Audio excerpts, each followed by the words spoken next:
So we love to do kind of take it back and do people's journeys. Before we get into Evermind, which we really want to dig into, we always love to ask people what their nerd origin story is, like how they got, like what as a kid, what was the first thing that grabbed you, like as a fandom, and it could be anything. It could be comics, it could be art, it could be a character. Was there one thing that grabbed you and kind of got you into it, and you were like, I love this? But it probably would be like the cartoon TV shows, like Saturday morning stuff. So you get a lot of like superhero content there. So my parents didn't allow comics in the house, so I can still get it from the Washington Post, like the daily Spider-Man, and then the Sunday ones that are in color.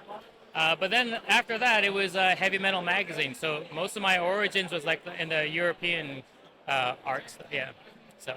That's awesome. That's original. I haven't heard that one before. That's great. That's pretty awesome. Also, as you were breaking into comics, we heard you had like a pretty big mentorship. Could you talk a little more about that? Oh yeah, I was lucky enough. I think because of two factors. If I was a very nice guy, and then also if my draftsmanship was up to par, then it gets the attention of a lot of artists. So but the first one I really met was David Mazzucchelli, and he really did kind of take me under his wing. And since I was mostly classically trained in fine arts, he kind of helped me transition into the superhero stuff. And then after that, I met Barry Windsor Smith, who was a mentor number two, was a really big mentor, yeah. So, if you're a guy who likes the European heavy metal stuff, he's like a good bridge between that and superhero. And then when I got into Valiant, it was Bob Layton, who probably was the most helpful in transitioning completely from, fine arts to comics, so. We got to get into Evermind. Like, for those who don't know, can you tell us the storyline and the premise behind it? Because it's really fascinating, and I think it's very original, and that's the beauty of, like, the new era. You can kind of create whatever's coming from your mind. So I'd love to get your take on, like, for those who are watching, like, what it's about and why let's check it out. Okay, so it is kind of hard to nutshell. It's about a lot of things because the story is, like, creative and it's original, and it's a big story, and there's, like, a lot of big ideas in it.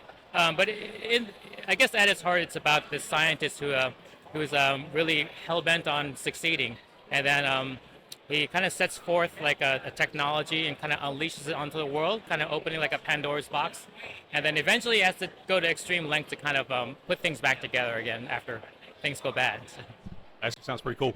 So how was it working with Daniel on this? It's great because I think when you write a science fiction type story, the tendency there is to get into the action and the plot and the robot battles and stuff.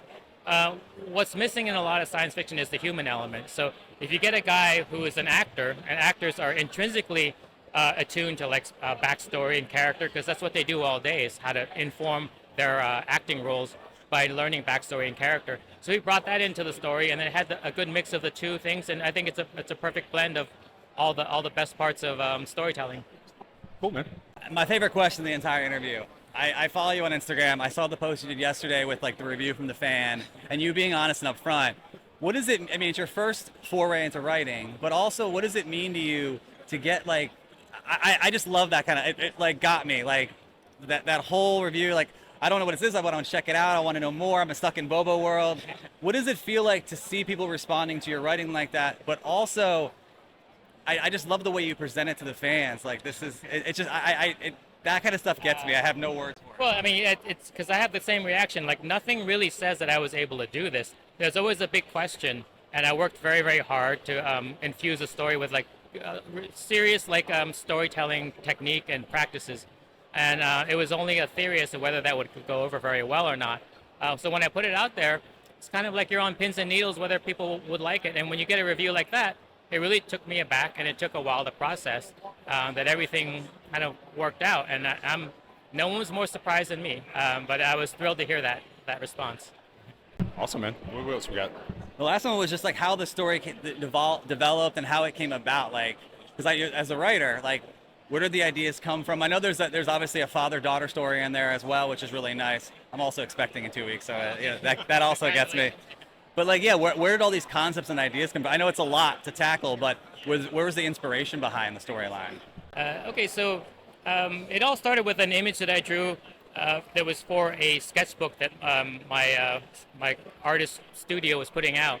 So we had to come up with original drawings to showcase in there that didn't belong to Marvel and DC. So I drew a picture of a robot girl and a robot gorilla that looked like it had potential for a story. But really, it was just a portfolio piece.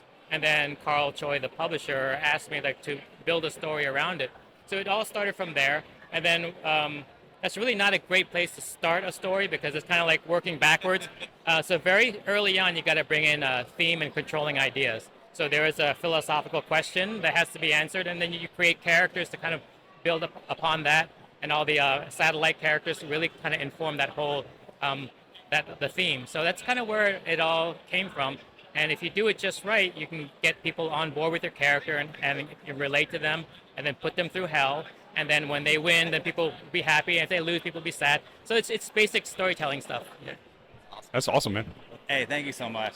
Yes, thank you, Sean. Awesome. Thank you. Had a great time. Thanks, man.